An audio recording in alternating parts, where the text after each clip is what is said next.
We're going live. You guys get the behind the scenes. Wait, are we? I think it's live. Oh, we're live. Oh, we live, baby. Oh, we're live. This is going to be weird without my... I'm going to post it on the Instagram. But it's going to be weird without my laptop. I've never done a podcast. You feel naked? I do.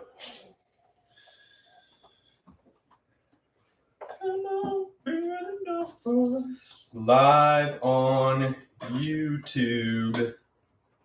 Tap in. I'm going to put the link in there. Link in the description below. Game Chat Podcast. Tap in? Question mark. Nice. Link. Boom. It's hard to do. Let's see.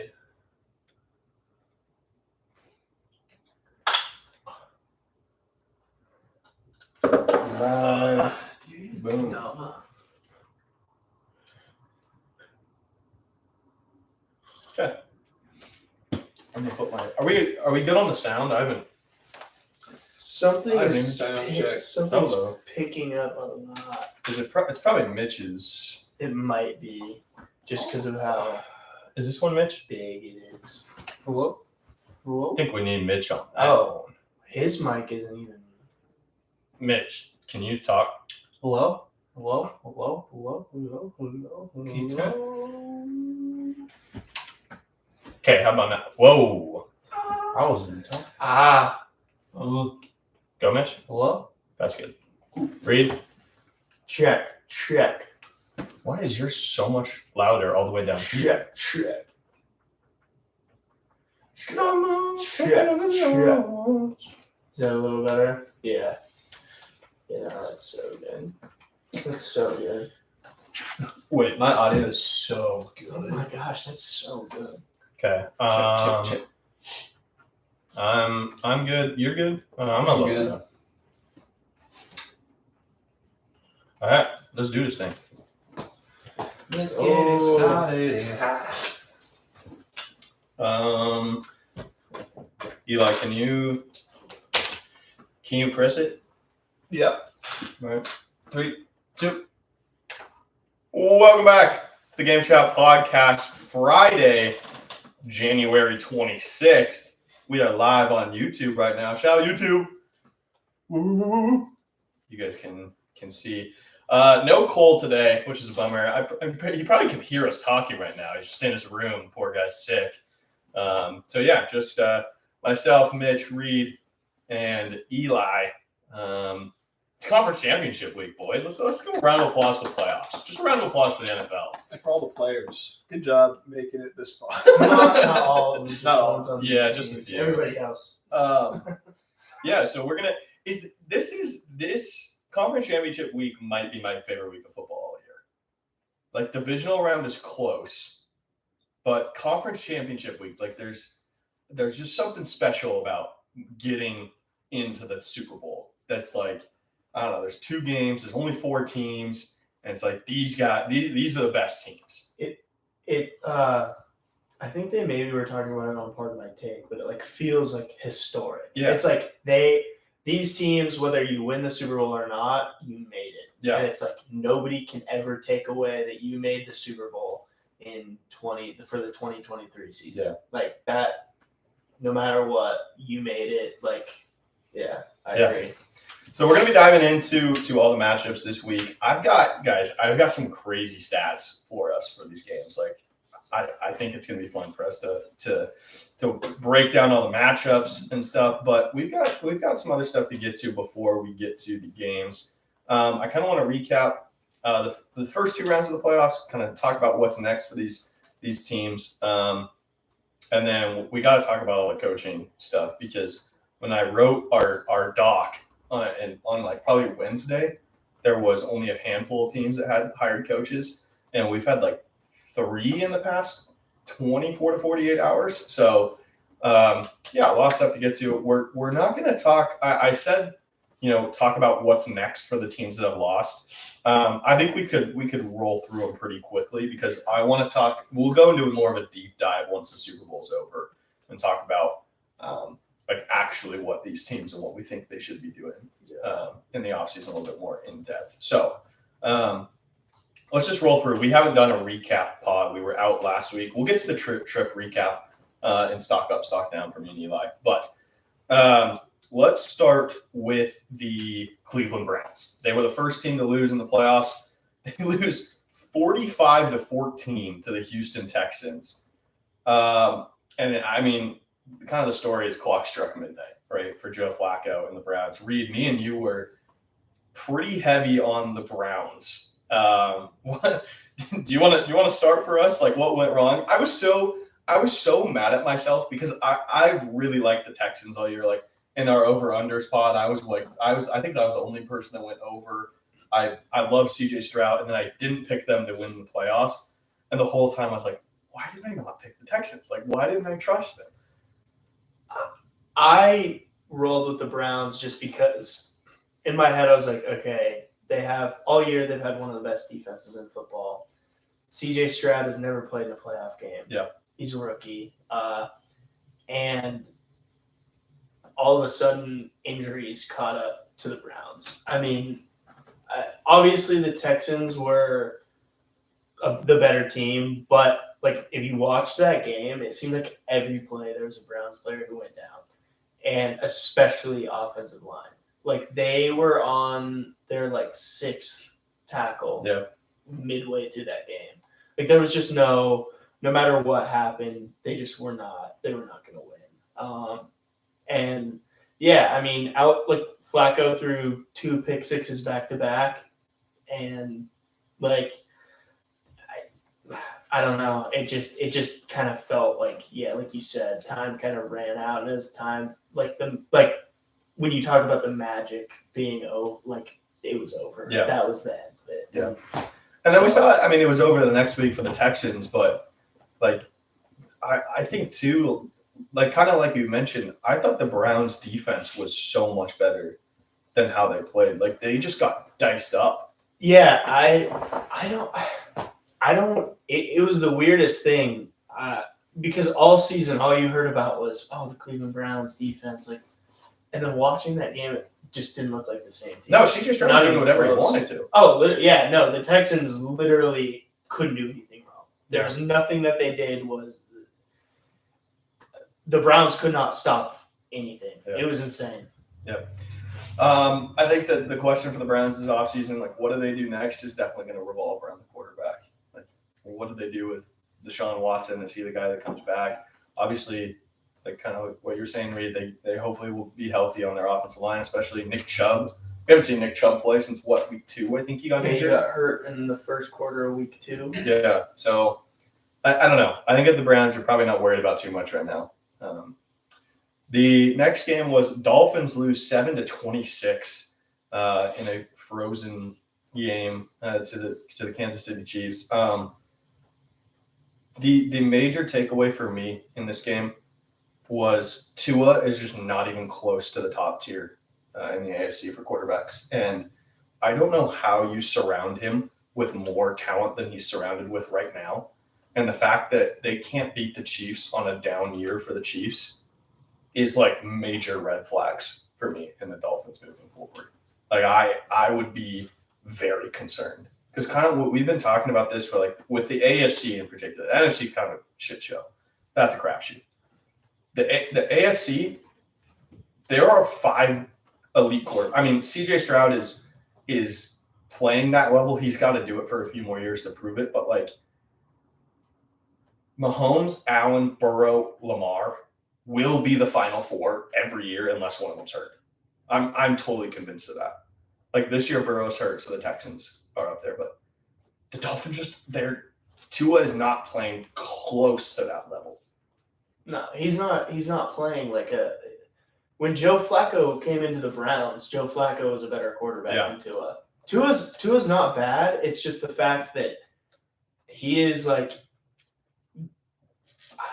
he's the definition of a system quarterback. Yeah. When everything goes right, Tua's great. Yeah. But when you throw one little curveball at him, he's not going to be able to handle it. And that's fine, but I mean, you're not going to be able to, like, I think this really proves, like, you're not going to be able to win with him as your quarterback.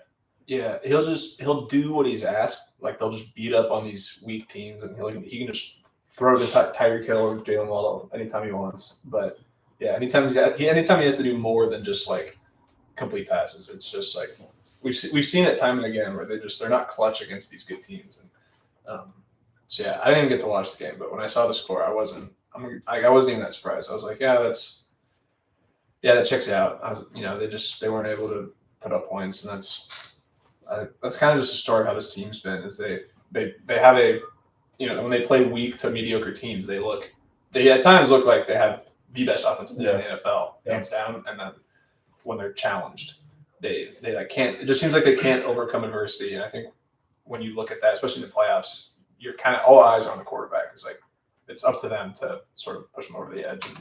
And Tua's just not that guy right now. I mean, they just can't play in the cold. Yeah. Yeah, that was enough. I mean, they didn't even attempt passes down the field. Like, even when they were down, they just kept throwing little screen passes and stuff. And it was like, they clearly just do not trust Tua at all right now. Yeah, because I think they relied on Tyreek way more than they did on Tua. For sure. And that's the thing. Like, we talk about those other four quarterbacks and 5, if you want to throw Stroud in there. Tua by far has more talent offensively than any of those other guys. Like, he is surrounded by he has by far the best situation offensively. Oh, 100%. He probably has the best roster. That's probably the best offensive roster outside of quarterback in the NFL. I mean, and defensively, they're pretty solid too. Like, especially when they got Ramsey back, like the names that they have Bradley Chubb. Right. Bradley Chubb. Jalen Phillips was playing really well. And they both ended up Christian Watkins or Wilkins. Yeah. It's tough. That'll be a very interesting team to discuss in the offseason. I'm like, what the heck are you supposed to do for a team that like pretty much went all in on everything but the quarterback, and you're like not even winning a playoff game? It's wild because like they literally did the same thing the Niners are doing. Yeah. It seems like, and I mean the Niners really haven't won anything yet with that situation either, but at least they've won a couple playoff games. It seems like they are way more successful with it than, I don't know. Yeah, we'll see. They just gotta hope next season they don't play in the cold as much and they get a 1 seed so they can only play at home. In Miami. Or that I'm choosing them to lose by like 20 in the playoffs every year. The Cowboys lose 48-32 to the 7 seed Green Bay Packers. First time a 7 seed's ever won a playoff game. Ever. Like, not even, I mean, it's a new format, obviously, but no 7 seeds ever won before. And they keep McCarthy. I don't know. I thought for sure he was gone. I really did. Something has to change with the Cowboys because every year they're a great team during the regular season, and all of a sudden in the playoffs they just crumble. And this was one of the most, like, it's 48-32, but watching that game, it was not. It was 48-14. Right. Like they got, I think Jake Ferguson had like 3 garbage time touchdowns. Yeah, I don't know what their plan was coming in, if they thought that they could just like not game plan and just be like, oh yeah, we're better. Yeah. Because they're a better team. Yeah. But they just did not look like they were prepared to play football. It was insane. Like, especially defensively, they made Jordan Love look like an MVP. Yeah, no, Jordan Love looked insane. Like he there were times where the Cowboys were playing good defense and Jordan Love was just putting the ball in places that only his receiver could get it. Yeah. And it was awesome. Like, he was playing really well, but I don't know. Like, if you're the Cowboys, like, there's not much else you can do. No. Just a complete crumble. Yeah. Yeah, I don't. And then the fact that they just bring McCarthy back is shocking. Yeah. I don't know what they do. I think one of the things they have to do is they have to get, and again, we'll dive into more of the deeper stuff later, but they have to get another running back to complement Pollard. Yeah. Because Pollard was so much better last year when they had the power back. Mm-hmm. They need to get him back in that role. And they have to get a second receiver. Yeah, they do. Because Dak just did not trust anyone else besides CD. And well, I mean, Jake Ferguson ended up being a really good tight end towards the end of the year, but I don't know. Like that whole situation, I don't know. Because like there were times during that game where like he would just drop back and just like throw it straight to the defender. It was like, well, you're not giving anybody time to get open. Like he just doesn't all season he was fine, and then it got to the playoffs and he just didn't trust anybody. Yeah. And it was like you have to wait for them to get open. Like you have one of the best offensive lines in football. Like you don't have to just I don't know. Yeah. Rams lose 23-24. I honestly don't really have anything for the Rams. Like this, they way overachieved this year. They lose a 1-point game to a Lions team who's like caught in fire at the end of this season. Like on the road, the Lions lose. I think this is a pretty exciting time for the Rams. This is supposed to be a rebuilding year. And I think you're in the exact opposite spot with Stafford that you were last year. I think and at the end of last year you thought, okay, Stafford maybe has 1 or 2 years left and he didn't look the same. But Stafford played really good this year. Yeah. And I think you're kind of hoping that you still have another good couple years of Matthew Stafford as your quarterback. Yeah, I think they kind of have to. I think this was a big moment for them to be like, okay, we can still kind of go for it for these next few years. Do you have something? I mean, they hit on their draft too. Like they had like 2 D linemen who like are now considered like top 5 in rookie of the year voting for defense. Yeah. They hit on their draft. They make the playoffs. Yeah, year for them. Totally. No, when you hit on your draft, especially for them who like gave away a lot of picks to kind of go for it when they won the Super Bowl, like that's huge. You restart the process very quickly when you hit on a couple draft picks. That's honestly, I think, why the Seahawks believe they're in a good position right now is because you hit on a couple defensive draft picks and now you're all of a sudden you're like, this window is wide open. Like you have a whole different window when you hit on a few draft picks. Makes it a lot easier. Don't really have much on the Steelers. They lost 17-31 to the Bills. This game was pretty close. They kind of made it.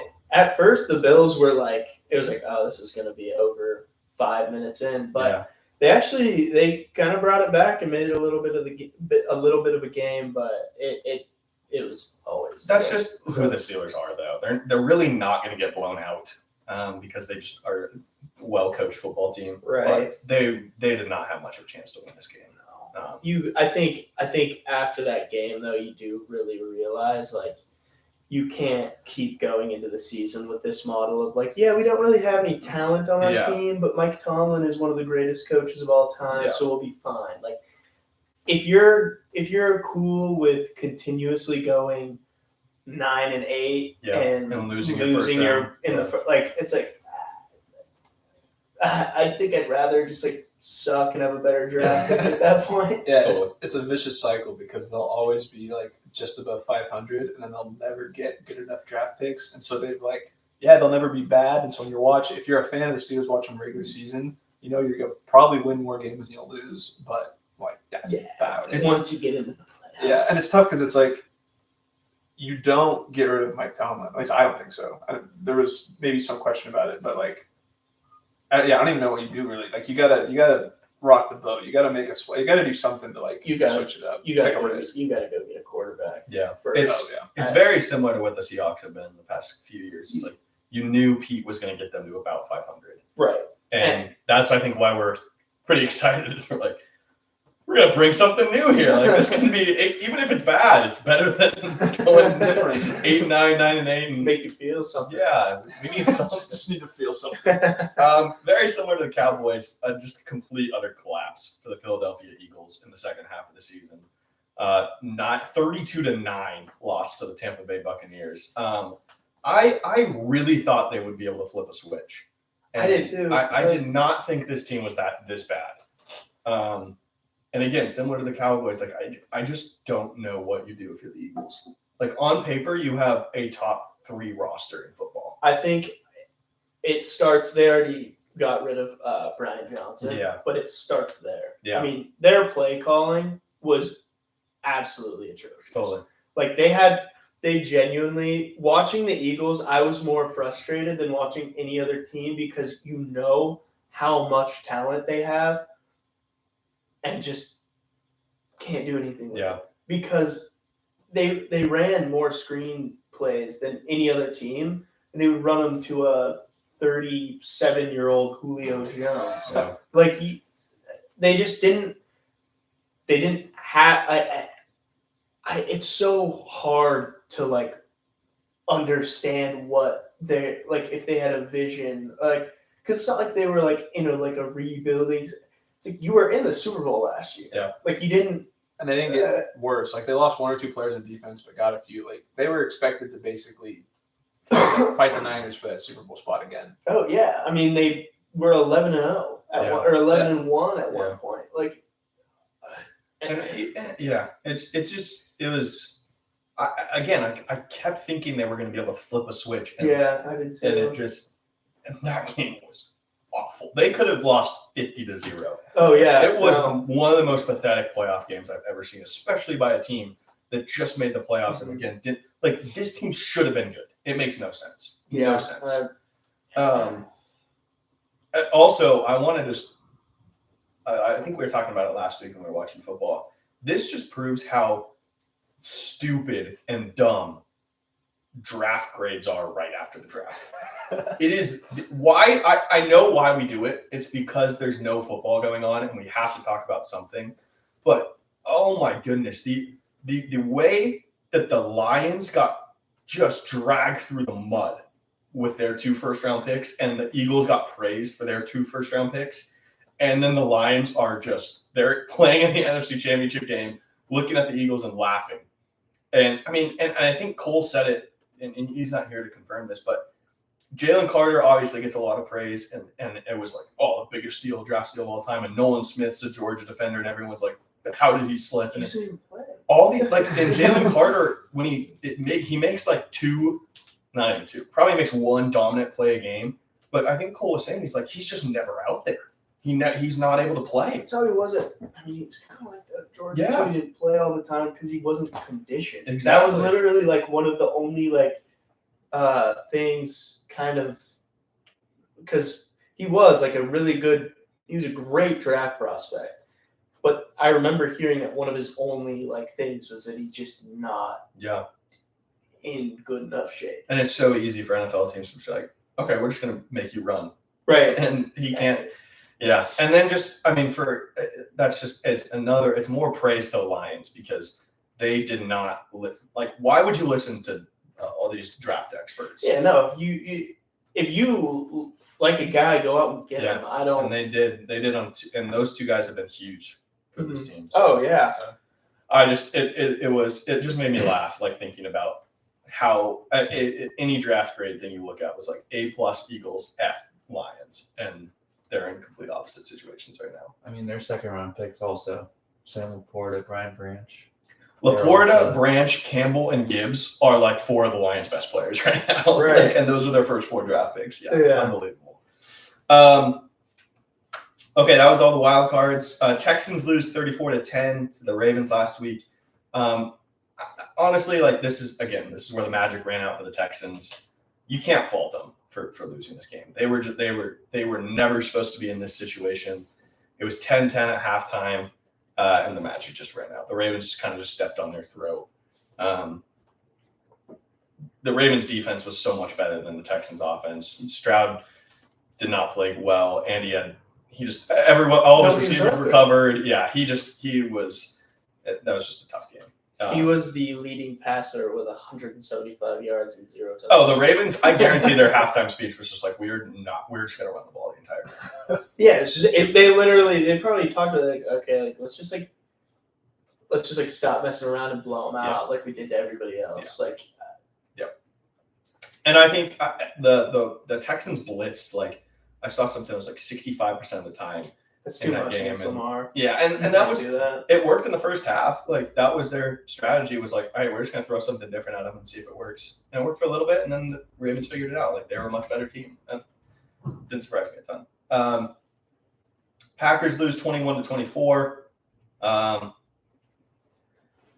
think if you're a Packers fan, you're in a good spot. Oh, for sure. The Packers and Texans are almost identical to me going into the season. The only difference is that the Packers unfortunately have to pay Jordan Love a lot sooner than CJ Stroud has to be paid for the Texans. But yeah, if you're a Packers fan, you're in a great spot. Honestly, this game showed more weaknesses for the 49ers. Oh, 100%. Like, Brock Purdy did not play well, and it showed that the Niners' run defense is very susceptible. Yeah. So, yeah, those were kind of my takeaways from this game. But yeah, Packers and Texans, you guys did not expect to be in this situation. So, missing these games and just kind of like reading recaps and stuff. I didn't see Aaron Jones' name once, and between the last two games, he had like 230 rushing yards and like 3 touchdowns. And it's so funny too. We did a little playoff fantasy thing, and where you can draft everyone twice. And I remember when the draft finished, and Cobes was like, "No one drafted Aaron Jones," and everyone was like, yeah, they're probably gonna lose to the Cowboys, and like even if they win, like I don't know, it was like, I mean, he wasn't like that. No, and then he just balls out. He had 3 touchdowns in their first game. I was the only person to draft the Packer, and I chose Jaden Reed, and he did absolutely nothing. Like, he was their top receiver all year, and then he had 2 catches all playoffs. Yeah. Buccaneers lose 31-23 to the Lions. Again, it's very similar. They did not expect to be in this situation. And yeah, I think the same thing. Yeah, if you're the Buccaneers, I think you're like, oh, yeah, we made it. We made it to the exactly round. Like, their big question is definitely going to be like, I think you definitely pay Baker. How much and for how long is kind of a bigger question. So we'll see. We'll see what happens there. They got a lot of old guys too. I feel like yeah, defensively, I think. Mike Evans too. Yeah, and Godwin's not super young either. 27 or 28. Yeah, that Evans will definitely be the big question because he's a free agent. And I think before the season, it really sounded like he wanted out. It did, but I have a feeling that he might want to go back. He's been there for a long time. He had a great year, and I don't know. It seems like they all kind of like. It seems like they like playing with Baker too. Like if they bring Baker back, I could definitely see him wanting to return. Yeah, because he knows he's going to get targets. So I don't know. And then the Bills lose 27-24 and a heartbreaker to the Chiefs. Eli, you sent one of the funniest texts I've ever seen. Eli was in Qatar for 2 weeks-ish, week and a half. Yeah, I was gone for 2 weeks. I was only there for like 8 days just with all the traveling. But yeah, this game, I went to bed pretty late that night, and so I saw the score like in the first quarter or whatever, and then I went to bed and woke up, and I was just kind of like, yeah, well, it sucks. And yeah, I sent a meme, and I don't know what the movie was from. It was like a Shia LaBeouf quote or whatever, and it was like bandwagon Bills fans like being sad, and they're like, you can walk away if you want. No one's stopping you. Like, this is what it is. And it's like, yeah, this is kind of disappointing. I just feel bad for Josh Allen. The longer, like, the more this, like, over the last few years, them just kind of like, you know, winning a couple playoff games and then just getting stopped. It's getting like closer and closer to like Josh Allen might not play the Super Bowl, and it's like a scary thought.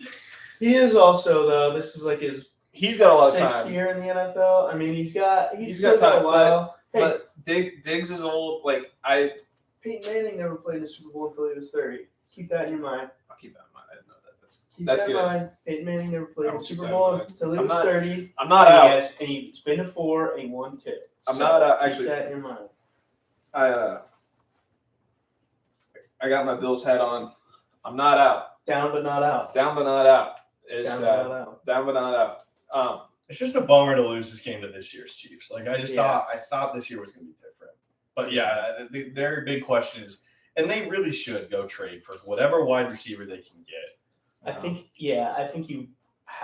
you pretty much have Josh Allen like run the offseason. Yeah. Like because he is the Buffalo. Like he is that. He 100% I wonder. Yeah, I think similar to how you got Diggs, like you need to go out and find a guy that you can get that's relatively young and to build some sort of connection for Allen. And I do think that I think Shakir, obviously we have bias, but Shakir is actually really good. He should, if he's not their number 2 going into next season, there's a problem. Yeah, I think then 100%. He's proven himself. Yeah, I like Gabe Davis. I have a jersey, but there's a certain element of excitement and just kind of I think Shakir is a little more well-rounded than Gabe Davis is. I think he's a better player. He catches everything. He catches everything. He's literally that's what I love. I think we would say this just again being biased, and when the draft was coming up, we're Shakir's going to go late, but whoever team gets him is going to be lucky because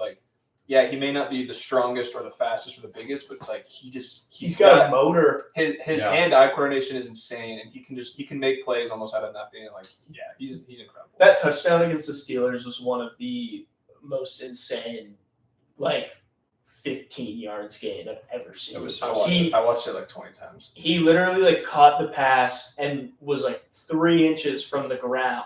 And it was he's going to get 3 yards. And then he stands up and what is going on? So and then he breakdanced his way out of Minka Fitzpatrick. Yeah, that's the thing too, is it wasn't just some rando. It was Minka Fitzpatrick. It was one of the best safeties in the league. Cole and I bet him anytime touchdown. And that when he's caught that touchdown, that was we jumped out of our seat. It was so sick. And then that was a crazy play, crazy touchdown. The catch that he made on or the touchdown earlier, he didn't score. I think Josh Allen ran it in, but it was 3rd down and he caught it on his ankle. It was incredible. There was a 3rd and 10 from the 15-yard line, and he caught it on the 3. I saw this tweet from this dude, and it wasn't even because I follow a lot of Boise State football accounts and but this was just some not affiliated with Boise State or the Bills or anything. And it was anytime I see this Khalil Shakir guy make a catch, it's 99% or more difficult. Yeah, he's insane. He's insane. He's everything a team wants out of a slot receiver. He'll kind of just he's real scrappy. He can run routes. He'll make those difficult catches. I love him. Yeah, he's awesome. He's a lot of fun to watch. I'm glad he's starting to kind of blossom in that offense and get targets. Yeah. All right, let's talk about the coaching changes that are happening. First, shout out Coach Q. I was listening. He just posted us on his Instagram. Hi, Coach Q. He's got us on the big screen. It's electric. He look at he's working from home. I'll show you guys the picture. He's got us on the big screen. Nice. Yeah, it's pretty sick. So shout out Coach Q. All right, coaching changes. The big one. Well, let's start with the smaller ones first, then we'll get to the big ones. Smaller ones. Titans hire Bengals OC Brian Callahan. I don't know, kind of just a weird hire. Yeah, I looked up kind of his coaching history. Lions quarterback coach for a couple of years, Raiders quarterback coach, and then it's been the Bengals since 2019. So I don't know. He's the Bengals coordinator under Zach Taylor, though. So it's Zach Taylor, I know, calls the plays. And their play calling they're also a team that frustrates me. Yeah. Play calling, I don't. It's coach suggestion Madden plays. They just rely on having Jamar Chase, T. Higgins. They just we have so many good skill players. We can just run the most vanilla plays possible.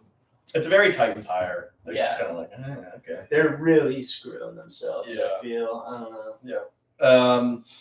Dave Canales to Carolina. Mitch, Bryce Young gets a new quarterback. This was a sleeper candidate for the Seahawks. I really like this hire for Carolina, honestly. I love that for them. I mean, just for Bryce Young. But now they have to go get weapons for him. Yeah. To make it better. Yeah. He was an assistant strength coach at USC under Pete Carroll in 2009. Then he came to the Seahawks, coached wide receivers from 2010 to 2017, which is pretty impressive because the Seahawks during that run with Russell Wilson, our receiver, Doug Baldwin, he was a stud. And Doug Baldwin is not your prototypical wide receiver.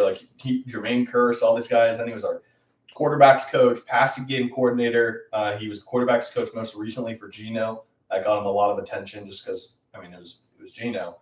And then went to Baker, was his quarterback coach this year. And obviously, what he did with Baker and Geno is super impressive. So I really like that hire from Panthers. For them to that just tells me at least they have the right mindset. Yeah, 100%. I mean, you have your first overall pick who did not look good this year, and you go out and you purposefully hire to help him. A quarterback guy. That's the exact move they should have done. Yep. So I really like it. Raiders keep Antonio Pierce. Made a ton of sense. That's what smart. They should have done. Max Crosby said if they didn't, he was gonna demand a trade. So. Yeah. I mean, keep him happy. Yeah. I think that's your number one. And then Atlanta yesterday hires Raheem Morris. A lot of rumors about Belichick that are out the window. Raheem Morris, again, kind of just a meh hire. Like, I don't know. We were talking about it a little bit in the group chat yesterday. Like, I don't mind Raheem Morris. I think he's a good coach. Right.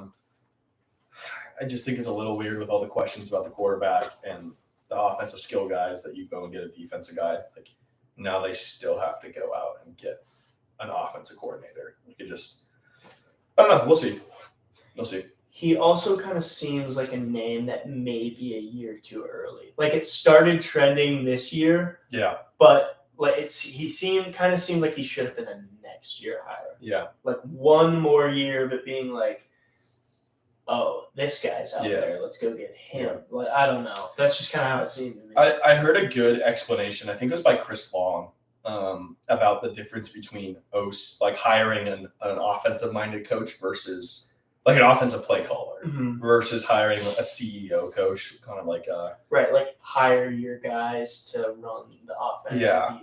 Versus hiring a CEO or defensive guy. But he was saying he's basically like, or Chris Long I think was saying, the OC, if you hire a CEO head coach, so let's take the Lions for example. They're good.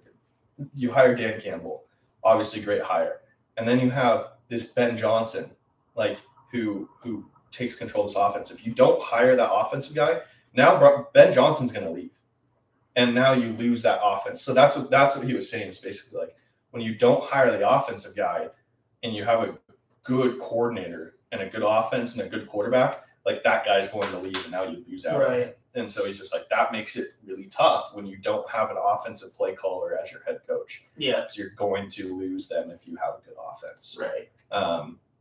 And so, I think that's kind of what and he was saying it's hard for these owners to hire CEO head coaches. Like Campbell, obviously the Lions got it right, but like how many billionaire owners do you trust to know who the gritty football guy is, like who the right guy is to lead that locker room? It just doesn't happen very often. So yeah, we'll see. It'll be interesting. And then obviously the big hire is Jim Harbaugh. Jim Harbaugh to the Chargers. Man, I really did not think this was going to happen. I did. I really like it. I love it. I was like, man, I'm not sure that he's going to do. Like I don't know. There's a lot of these rumors, like kind of like Belichick, right? Like I was kind of like, I don't think he's going to Atlanta. And yeah, one of the rumors turned out to be true and one of them didn't. But I love it for the Chargers. Absolutely love it for the Chargers. I wrote down his history because his history is just very interesting. He was head coach at Stanford from 2007 to 2010. Took them from really bad to being really good. Was the 49ers head coach from 2011 to 2014. I think people forget how much success he had on those 49er teams.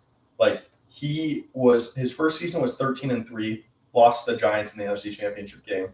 Then he was 11-4-1, lost in the Super Bowl. Then 12-4 and lost to the Seahawks in the NFC Championship game. And then went 8-8 his final year before he left. Wasn't fired, left to go coach Michigan. Wins the championship there. But yeah, I love it, Reed. You were saying you love it too. I'm already a big Justin Herbert guy, but like this, I think genuinely could like elevate him even more. I think to like Jim Harbaugh, we watched it at Michigan. He knows how to build a team. Yeah. And he knows what players to go out and get. And I feel very like I think if you are a Chargers fan, you feel like you're probably in the best spot right now that you have been since 2010 when you had the number one offense and defense. Yeah. And even then, you didn't even make the playoffs. Yeah. But I think he definitely is going to like understand what the team needs. He's going to go out. He's going to get a receiver. He's going to go out. He's going to like find somebody to fix the defense. Yeah. Like, I don't know. I really like it. Yeah. Mitch, you do not like the Chargers, so give us the other side. I mean, it's a good hire by them, but will it work out? We don't know. But I just feel like with the guy they got at quarterback, they go maybe 9-8, 8-9, maybe make the playoffs as a 7, lose to the set 2 seed. Just see that happening a good 2-3 years. That's how it goes. I do want to say this though. Look, so there was a lot of QB injuries, season-ending injuries this year.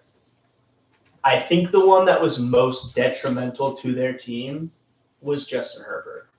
Like, I think when he got hurt, the Chargers, it was like, oh, there is zero chance. I mean, they were bad before him. So right. After him. And, like, they were borderline the worst team in football. Yeah. And, like, you see these other teams, they lost their starter too.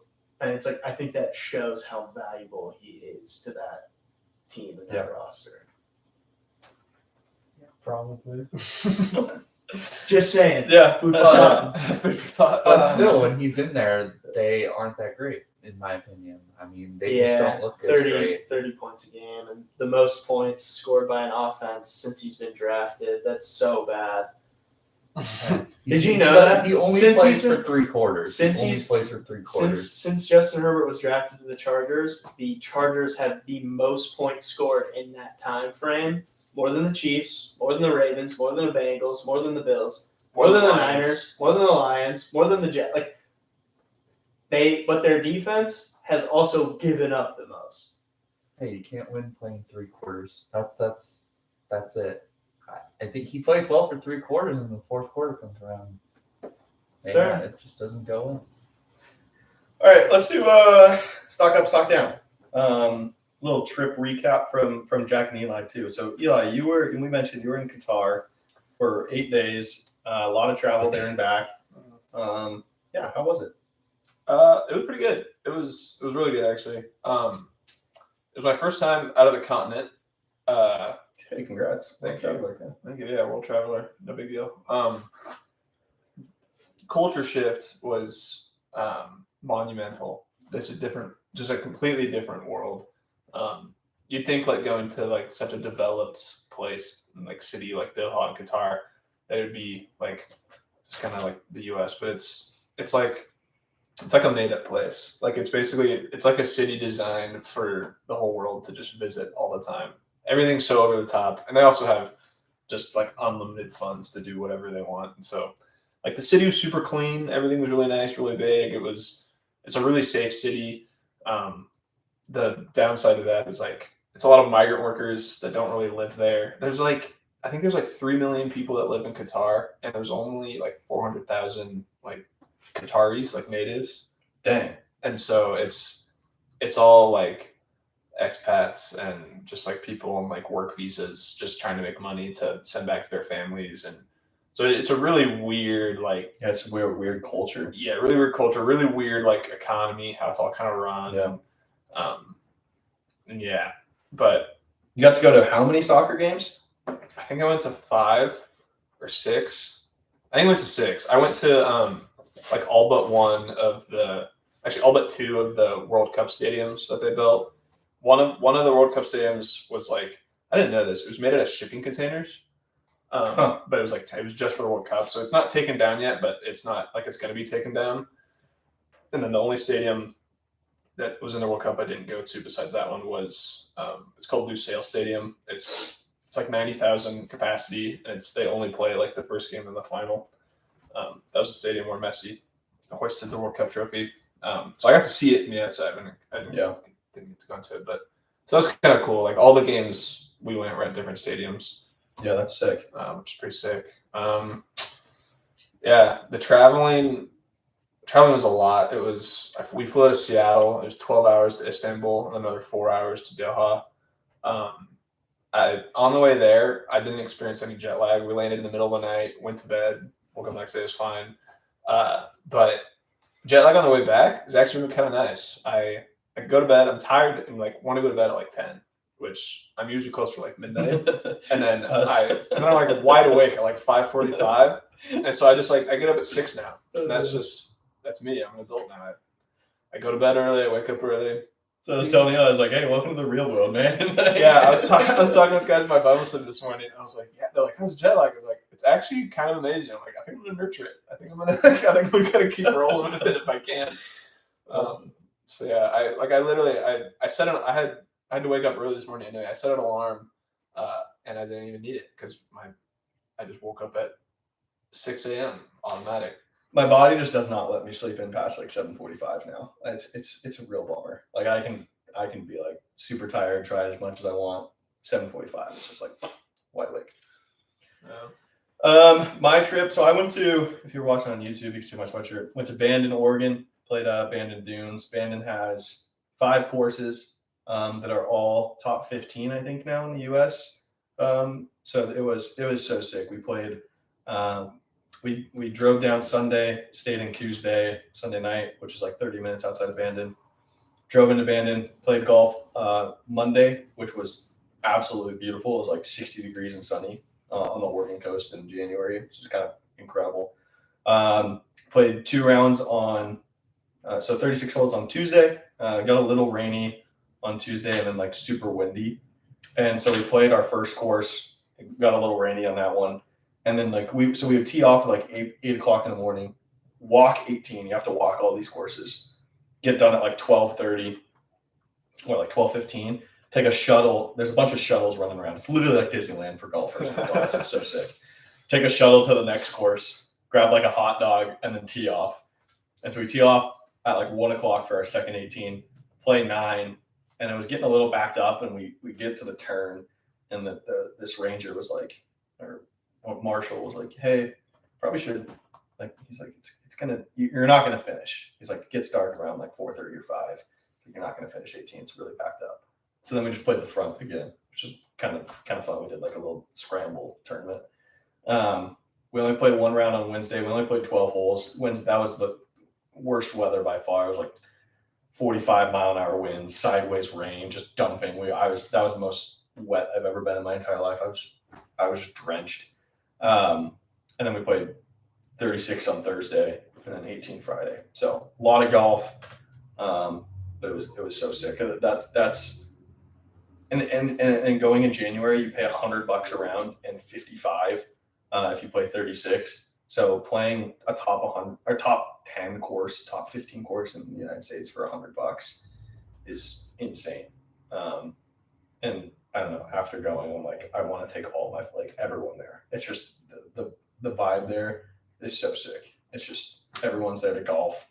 Yeah, it was a blast. That's sweet. It's kind of so it was like $100 a play around Bandon. Compare that to like $50 at like Boise. Not even the best course in Boise. No, it's unbelievable. I'd pay the $100 for Bandon 100 times out of 100. It's and going in January is so much better than going, because if you go in the summer, you pay $400 a round. Whoa. So, and they were saying like sometimes they're like it's about the same weather. Like you can get bad days in the summer just as often as you get bad days in the winter. And I mean, we had rounds like the first day while I was playing in a t-shirt. Like it was awesome. So, and you're walking. So even when it was like 50 degrees and cloudy, I was still playing. Like I could still take off my quarter zip and wear a t-shirt because you're walking. So you're like, yeah. That was the only bad part is I got a bunch of blisters on my feet after walking that much. My pinky toe was like, I had a blister like the size of my pinky toe on my pinky toe. It was bad. Pinky toes are overrated anyway. No, I was literally like, I could cut this off right now. Any other stock up, stock downs? We're gonna stock down. Yeah, stock down. It's for New York homeowners. Oh, no. Have you heard about the squatter rights in New York? Oh, so if you can't, like if you go on like a trip, you're not allowed to shut off your utilities because squatters are like welcome. So like if you, so say we are all gone if nobody's here for 30 days and there's a squatter living here, they're now like,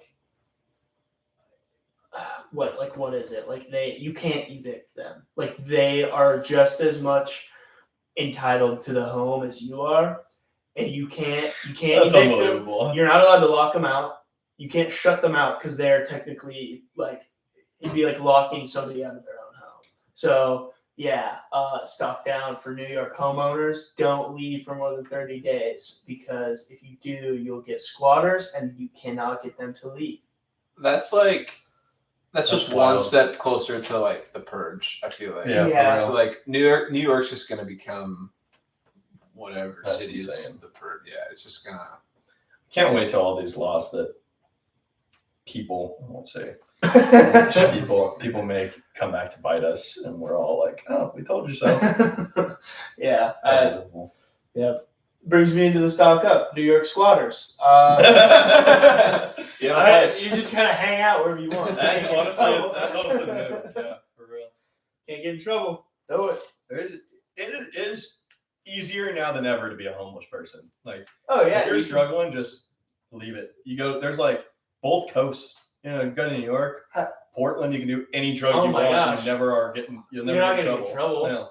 Oh, you can't zin though. That's true. Yeah. You can't zin in New Yeah, that York. doesn't fly. Oh yeah, you can have heroin. You can't zin. Yeah. Yeah. Get those nicotine pouches out of your mouth. You know, I'm not gonna say the U.S. should copy what Qatar is doing. It's a totally different scale. It's a totally different scale. Into the Middle East. It's a totally different scale because, like, the nation of Qatar is like the size of like a city here, basically. But there's no homeless people in Qatar. If you lose your job or do something like wrong, like I'm not saying the U.S. should do this. I'm just saying maybe it's unfortunate. This is just my experience. 8 days in Qatar, there's no homeless people and there's no crime because you'll get deported before you result of that. So Yeah. again, not saying the U.S. should do any of that. Just Maybe commenting. think about it. Just commenting on maybe I'll move to the Middle East. I don't know. It seems pretty nice there. It was 75 degrees the whole time. Yeah, but when it's June, it's 140. Yeah, the summer's like 150. Yeah, the summer. That is true. That's rough. Yeah, I probably won't move there. Maybe I'll just winter there. I'll be a snow. There you go. I frequent Doha. Qatar. All right, let's preview these games. Conference championships Sunday. We'll give our picks at the end, and we also have we're going to do both sides, a total, and our favorite prop. So a lot of picks coming your way. I've got a lot of stats, so I'm excited to give you guys these because these were fun to kind of just deep dive and a couple betting stats, a couple just advanced stats on these teams. But first one is the AFC Championship game, 3 p.m. Eastern on CBS. Nance and Romo on the call. KC out Baltimore. 45.5 is our over-under. Baltimore minus 3.5? 4 now. Went up to 4. Okay, that's a big shift. Okay, I'm going to start with Baltimore. Keys and notable stats for Baltimore. I have keys and notable stats for all the teams in both games, okay? Baltimore, one of the strongest advanced stats team ever. They are number 1 in weighted DVOA. Weighted DVOA is like part of my take. Go listen to them explain weighted DVOA. They had the guy who made DVOA on the podcast explain it. Weighted DVOA is basically like DVOA is like how good you are against the average, basically. So if you're plus DVOA, you're better than average minus alpha. Right. And weighted DVOA takes into account like more like recent games and your like the opponent and the score and the situation. Yeah. So it's a really good metric. They are number 1 in weighted DVOA. They have the best weighted DVOA ever in NFL history through the divisional round. Wow. Yeah. Through the divisional round, they have the best weighted DVOA ever. 10 out of the best 14 have gone on to win the Super Bowl. The second best was the 85 Bears. So they are, and this is, like they're one of the best advanced metrics teams ever. I feel like they're just kind of like one of the best, like. Yeah, they're very, very good. Nobody has really like talked about that. No, That this is literally like their defense is on the same level as their defense they had in 2000. That was literally historic. Like that's one of the best defenses we've ever seen.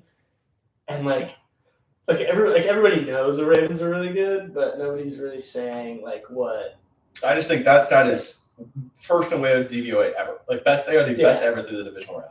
And DVOA is all about like efficiency and stuff, and like that is just a unbelievable stat for the Ravens. Really, their only weak spot, if you look at just like their stats against everything, really their only weak point is stopping the run. They are 22nd in rush defense success rate. So teams have decent success running the ball on them, which doesn't totally matter in today's NFL. Like they're not even dead last. They're the 10th worst. They're 22nd. So that's not even. That's around middle of the pack. Exactly. Like you can convince yourself that's middle of the pack. Yeah, that's what I'm doing because I got Kansas City. It's not that bad. Great offense and defense in the red zone. Top 5 in red zone success rate on both offense and defense, which that is almost unheard of. Like how that good of offense and defense in the red zone is insane. Only team in the NFL to run more than they pass.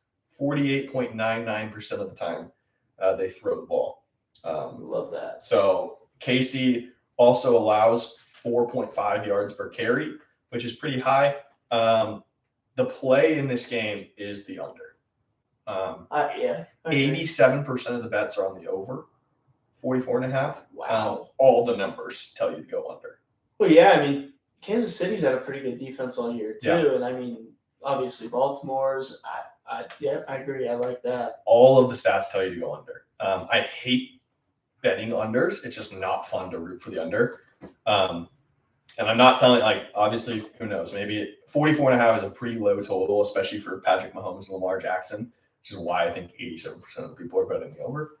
But it is interesting when you have 87% of the bets going one way, usually the number goes up. That number is staying. No, I was going to say it hasn't moved. They know that if they move it up, all the sharp bettors will just smash the under. So that's my Baltimore stats. I'll give a couple KC ones before we make our pick. Offense for Kansas City. If you look at their offensive numbers throughout the season, they're pretty mid. Offense have been much improved in the playoffs. Their offense is playing a lot better in the playoffs.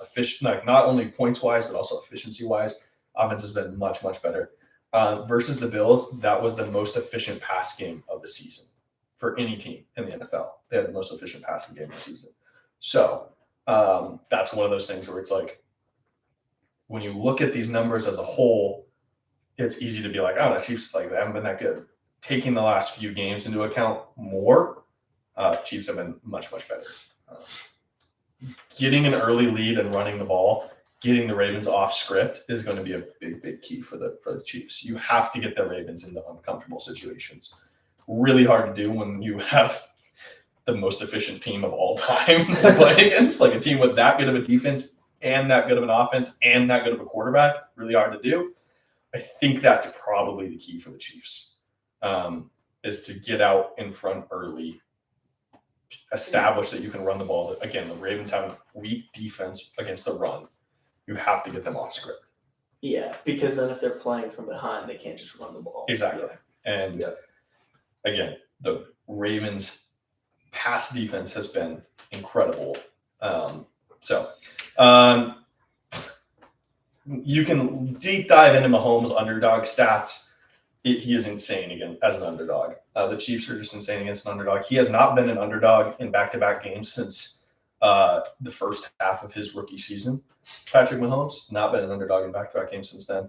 As an underdog, he is 8-3 straight up against, not even against the spread. 8-3 straight up.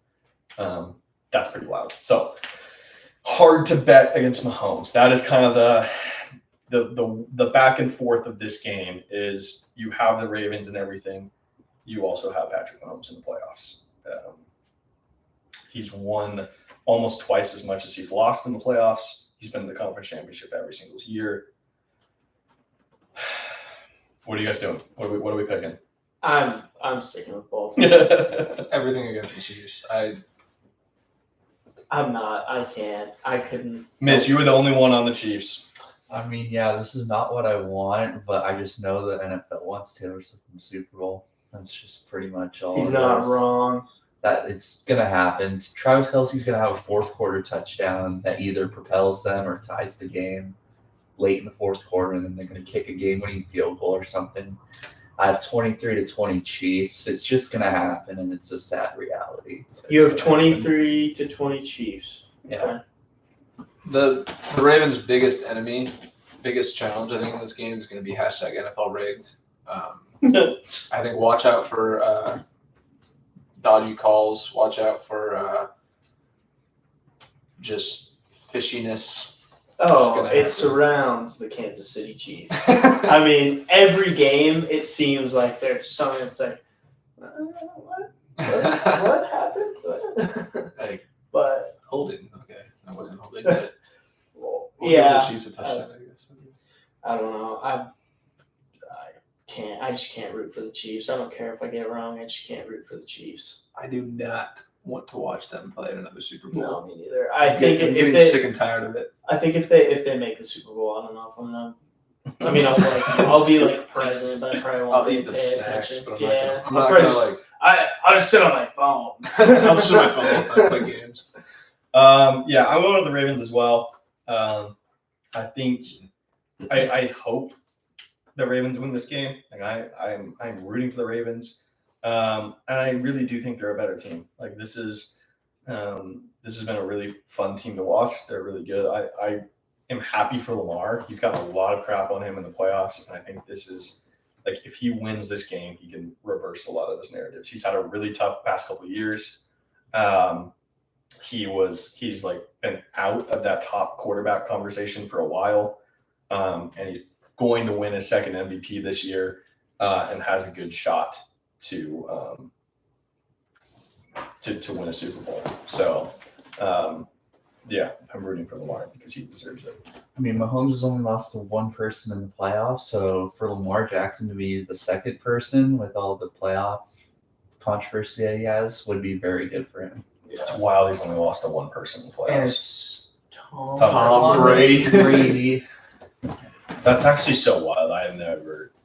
Oh my gosh. We'll see that stat. How many mean, times when we're watching on the game? Yeah, keep him out of the GOAT conversation for right now. Tom Brady's still on top. I don't care. That's well. Cole is not here. He's a massive Ravens believer. I give him. He's also a closeted Chiefs fan. If you watch a Chiefs game with that guy, man, he's always rooting for the Chiefs. He does the Patrick Mahomes voice. Reed is just also a massive Chiefs hater. Oh, yeah. So can't stand him. So even if someone's just a little bit on the Chiefs, that's a lot. Oh, you're a Chiefs.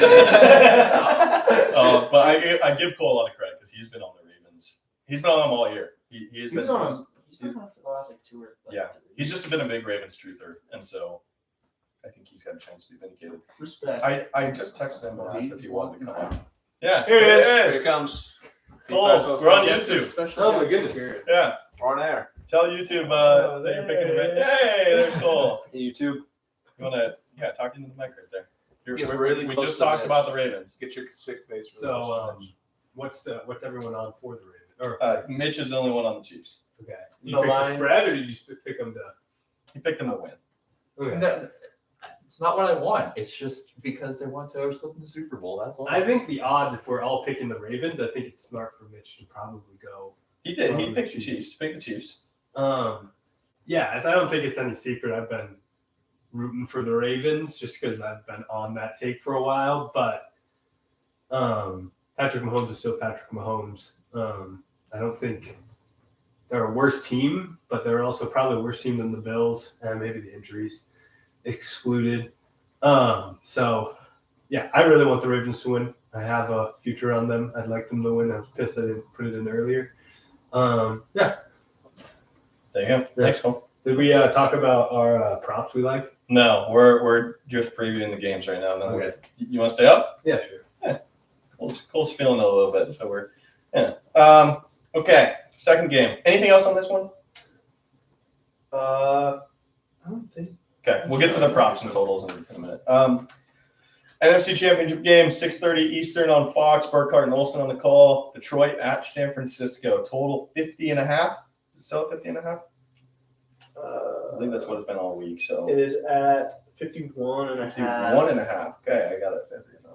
7.5 is the Niners, or is it 7? It is now Niners 7.5. Okay, 7.5. Niners are favored.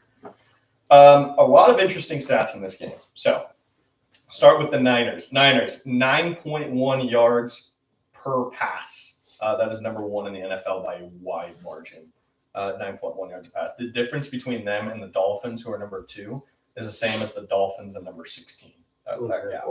So 9.1 yards per pass. 50-50 run split. They're at like 51.2. That's 30th. So the Ravens were 32nd. Obviously, the only team that runs the ball more. Niners are very close to that. The pass game is going to be very key for the 49ers. Detroit is good at stopping the run, like really good at stopping the run. Pass game, Brock Purdy, Brandon Ayuk. Ayuk's total for receiving yards opened at 71. It's bet up to 80. He's at 80 right now, and it's minus odds to go over still. Oof. I saw he finished like 7th in receiving yards this year, but he was like in the high teens in like targets. Like he just makes big plays. Yeah. Like the guy Brandon Ayuk's been insane. That's the big key for them, for the 49ers. They have been favored in every game this season. Only like one of 5 teams ever to be favored in every single game. The Debo effect is crazy too. He is looking like he's going to play, I think. With him playing, I think it's 50% of snaps and having 1 reception. So this is basically saying games that he's played and stayed through the whole game. They are 44-13. Without him doing that, they're 9-10. The Debo effect is massive. So even if he's playing, that does not necessarily mean they're going to win. Like he needs to play the entire game and be a factor for them to have that kind of Debo effect. So that's huge for the 49ers. On Detroit's side, couple interesting stats for them. On the season, they're 13-6 against the spread. So there's just a little nugget right there. If they win the Super Bowl, Detroit will have the 3rd highest preseason odds ever to win the Super Bowl. 22-1 were their preseason odds. The other 2 teams, the 2017 Eagles, which was Nick Foles, which is funny because that's not even at when Carson Wentz got hurt. That was preseason odds, and the 07 Giants. Which makes sense. Yeah. So they would have the 3rd highest ever. We mentioned their weak secondary, 3rd in pressure rate, so they do get to the quarterback, but 30th in yards per pass attempt, which is what the Niners are number 1 in. So that is a little bit shaky for the Lions. They have a pretty weak secondary. Elite run defense, though. They are 3rd in EPA per play against the run.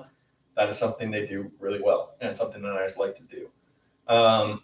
They are also, this is one of my favorite stats, they are 1st in adjusted line yards, which means on both sides of the ball, they have the best line of scrimmage in the NFL, best offensive and defensive line, which is something that you would think the 49ers would be really good at.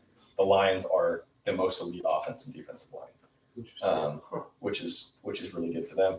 Also, they have a better, so when you look at all the advanced stuff for the Lions offense, it's pretty good. They're top 10 in a lot of categories, kind of like they're a top half of the team offensively. They have had a much better offense in their 2 playoff games than their regular season, and they have a better offense in their 2 playoff games than San Francisco had in their 1 playoff game. And San Francisco played like a Packers team that has a much worse defense than even the Buccaneers or the Eagles do. So the Lions have been playing well in the playoffs. So with all that said, Lions are 7.5 point underdogs. Mitch, we know which way you're in. Take the mic. Tell us what's the case for the Lions. They're gonna win this game. Okay. I saw a thing on CBS Sports, and it was a guy comparing players per position, and they said Brandon Ayuk was better. So Phenomenal? Yep. You got to say that. Yeah. Not everyone watches football with us. Everybody. Sorry. Phenomenal, and he's going to go off. The Lions are pissed off. They're hot. They're going to go into the Bay Area. They're not in the Bay Area. Santa Clara. That's the Bay Area. Yeah, it is. Yeah. I've barely been to California in my life. Okay. But they're going to go in there. They're going to go win by a touchdown. I think it's going to be a 31-24. I think they're going to keep it rolling. And I mean, it's like a script thing for me. So like Lions Chiefs first game of the year. I don't think Taylor Swift is at that game. They want the Chiefs to have their revenge against the Lions. That's how I see it. Jake Marsh or like a storyline game. Person last game name. #NFL rigged. I'm just gonna throw that in there. Eli, who are you rooting for? Or who are you picking? I'm picking the Niners. I don't know. I think when the rubber meets the road here, I think the Niners have a more established game plan system. I think all around. I mean, like you said, the stats speak for themselves. The Lions do have a really good team, but I think the Niners in certain areas have a little bit more experience. Not necessarily at quarterback. That's kind of the one. That's like the iffy spot for me. But yeah, I just think they're a really solid team. I think in a lot of the kind of skill position areas, I think they're a little more tried and true. I think we've seen games where the Lions running back tandem can be stopped. I feel like we haven't really. It's really rare to see a game where a team figures out a way to stop Christian McCaffrey, and so that's one of the big differences for me is when it comes to running the ball in this game. I think McCaffrey, even though like you said, Lions have a great D line, pretty strong against the run, but I just don't think it's enough to keep McCaffrey out of this game. He's going to be a factor no matter what, and. Reed? I'm with Mitch. I'm on Detroit. I don't know. I think we've seen some weakness from the Niners recently. Like I think Green Bay is not a bad team, but I do think they were one of the weaker teams in the playoffs, and they if Jordan Love doesn't throw that interception, we're talking about they also missed a field goal. Like in the fourth quarter, right? We're talking about a divisional matchup in the NFC Championship between the Packers and the Lions. Like, there's one play, and this game is completely different. I think that this line is kind of disrespectful to the Lions and how they've played all season and how they've played this playoffs. And especially with it moving to 7.5, I like the Lions even more because even if it is like a one-score game, it's like that's a 2-possession spread. Yeah. Like I think I don't know, and I do think the Lions have a chance to win. Like I think the Niners defense is not as strong as everybody has. Like we always just kind of assume, oh yeah, the Niners have the best defense. They don't this year. I think I really do think that we could see the Detroit Lions in the Super Bowl. And this, I'm sick, so I don't want to. If I give my bad take and I'm wrong, you have to forgive me. I think the Niners roll them. I like them. If you buy points, I like them plus 13.5. I think they're kind of got scared a little bit on the last game, and I think they're a little pissed off. I think Detroit might just be happy to be there. I think Tampa and LA both kind of killed them in the passing game this year. I think when you're really bad in one category and you're really good in the other on defense, it usually just means you're really bad in one category. Kind of like the Seahawks were amazing in the run forever because we were so bad in the pass after the LOB. So yeah, I like the Niners -7. And yeah, I'm probably going to be wrong, and the Lions are going to be in the Super Bowl. But I'd be happy with that too.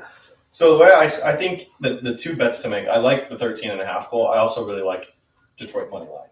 Because I think that if this game is close, Detroit has a really good shot to win. This Niners team reminds me a little bit, and the comparison that I'm kind of making here is with Alabama when they were in their prime. And which is why I picked San Francisco. I think 7.5, it definitely makes me like the Lions a little bit. I got the Niners at 7. I kind of think in these games you have to take who you think's going to win, because the spread is so hard. You can get in your mind so much. That's why I think if the Niners win, there's a good chance they blow them out. But then if it's close, I think the value would be on the Lions, especially money line is like plus 245, I think 250. Like that's pretty good.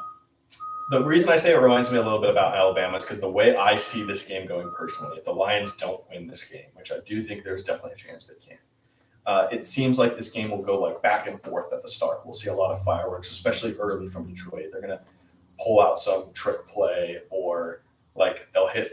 I think it'll be like Jameson Williams on like a long crossing route that Goff hits, and like they're going to go punch for punch early. And then I think that this is where I just see the Niners being the better team, and eventually like what Alabama used to do against these, like especially in the play. It was like the late 2010s Alabama in the playoffs. You watch them play like a Notre Dame. Or even like Oregon or something. Like I don't even know if they ever played Oregon, but like a random team that gets hot. Yeah, and they like a super exciting team, and then they just go up against the bad boys of Alabama, who maybe didn't look as good the week before against Auburn or in the SEC championship game. And it goes back and forth for a little bit, and then eventually just the Niners, I think they'll just overpower them. But I don't know. I hope I'm wrong. I'm going to be rooting like hell for Detroit. I think that I love Detroit. I love like Dan Campbell's post-game speeches. Both of the games in the locker room have been absolutely electric. I love Jared Goff. I'm so happy that he's like playing well. I think he deserves every bit of it. Amon-Ra is really fun to watch. Gibbs is really like that Lions team is so fun to watch. It just reminds me a little bit of these like fun to watch college football teams I would watch go up against Alabama and then just lose, and super disappointing. So I don't know.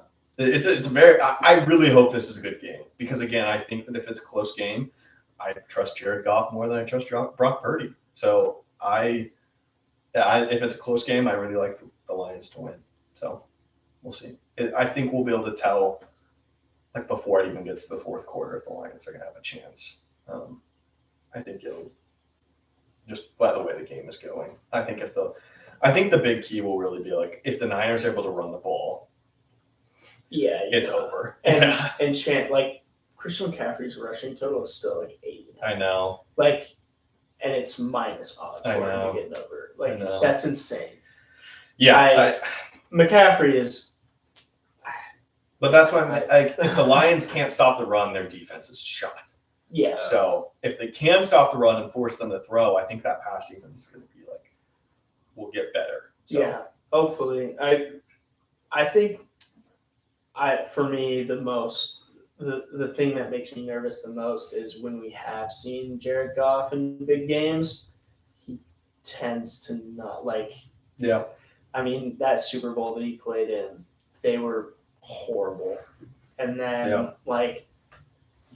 he low-key got bailed out in the NFC Championship game that year. But he also, I was going to bring up, he played really well that NFC Championship game. Yeah, he did. And that whole playoffs, like, if you look, he had a really good – so, the Super Bowl definitely crumbled. But yeah, I don't know. I keep kind of replaying that Packers game on Thanksgiving in my head. True. Where it's like he played really bad, and I don't know. That makes me nervous, but I don't know.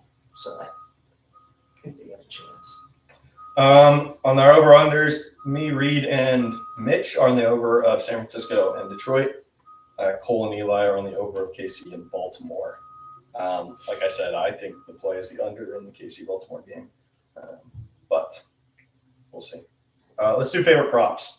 These are fun. So the way that we're doing this on our spreadsheet is the plus odds gives you the amount of wins. So if it's plus 400, you get four wins for getting this prop correct. So Cole, you have the highest one, I believe. Mitch, I don't know what your odds are. It's because I just added one and it won't tell me what the odds are of it. Okay, well then you might not be able to. If you can't place it, then it does not count. The prop plus what the odds are. Yeah. It just won't do it on my computer, but it'll do it because I should. It's a read. So you gotta get that app on your phone, my boy. I'll put it in for you. Cole, what's your prop? I have Kittle score 2+ touchdowns plus 700. I don't know. I feel like I think, you can throw on the Lions. I think Kittle always shows up in these games. I like that one a lot. So I didn't have time to put in any other ones. I'm sorry. But obviously, you can go CMC touchdown or you can go Lamar or something too. But I like that. That's the one I've liked looking at. I actually really like that at plus 700. Yeah. I like that. Mitch, Mitch's prop was Amon-Ra anytime touchdown, Amon-Ra over 7 receptions, and Amon-Ra 84 plus yards. It's plus 250. So those are horrible odds. Not very high. You're still doing it. I don't care. He's still doing it. Much is going all in on Amon-Ra. That's not a surprise if you listen to any of our podcasts. Do you have anything else? It's gonna hit. Yeah, sure it will be. What will happen here? Eli. I have Gus Edwards anytime touchdown, and then Lamar. I misspelled. I fat fingered Lamar. I have Lamar over 66.5 rush yards. That's plus 332. That's got to be one of the highest playoff game total rushing yards for a quarterback ever. It's got to be. It's pretty high. 66.5 is unbelievable. His rushing stat line last week was 11 carries, 100 yards, and 2 touchdowns. He's so freaking good. Yeah, I want to see the quarterback off. It's like, oh, Patrick Mahomes, and then I want Lamar Jackson's going to rush for 100 yards again, and he's going to throw for over 200. He's going to stick to the Chiefs. So yeah, and then Gus Edwards, I think he was he had one of the best odds for anytime touchdown for the Ravens besides Lamar. I think they're going to run the ball pretty well. So Gus Edwards, Lamar Jackson over plus 332. Reed was the first one to fill out his picks, and this is why we created the wins rule for the plus odds, because he just put Christian McCaffrey anytime touchdown. Well, shoot, I'm gonna. We're all on McCaffrey to school. I texted the group chat. I was like, can we just put a player prop? And you're like, yeah. I was like, oh, that's really easy. So mine is McCaffrey anytime touchdown, Amon-Ra over 84.5 yards, and Pacheco over 63.5 rushing yards, plus 311. All of them. I don't know. Something tells me. I like when you were talking about the Ravens, how if you are going to attack them and find a weakness in their defense, it's the run game. And Pacheco runs like his hair is on fire. Literally runs like a toddler. So love that. Amon-Ra with Mitch. Guy's a stud, man. I know we give you a lot of mess about that, but he's a stud. Yeah, he's probably the best receiver. McCaffrey touchdowns automatic. Yeah. Mine is I'm calling it the Kittle time. Not quite on it as Cole, although Cole, I think if you're going to bet him 2 touchdowns, you might as well just bet his over receiving yards too. Yeah, because Kittle, I feel like when he scores a touchdown, almost always it's a 35-yard breakaway touchdown. Yeah, he's not the goal line. No, they don't use him as much in the goal line as they just use McCaffrey in the goal line. So I took over 59.5 receiving yards and a touchdown for Kittle. It was plus 200. It was plus 201, I think, when I got it. So, I think Kittle will have a good game against the Lions. And next time we pod, we'll have a Super Bowl matchup. We've got the restart draft will be coming soon. I think we're either doing it next week or the week after. I'm really excited about that. One of my favorite things, again, that we do every year. We've got, I think, probably us 5. Most of the guys in our Dynasty group chat will probably do it too. My buddy Robbie from last year who picked CJ Stroud, he'll be in it. I think I asked a couple baseball coaches to do it too. So, we'll have probably 10 of us again. And I haven't started really thinking about it, but that's one of my favorite things to do is prep for the restart draft, because it's just interesting. I like ranking stuff, so anytime I have an excuse to rank stuff, super fun. Yeah. We'll have a Super Bowl matchup the next time we're podding. Also, I think I'm doing an NBA pod tonight with Shane, so that'll be a special weekend release. Will be a mid-season NBA update with Shane.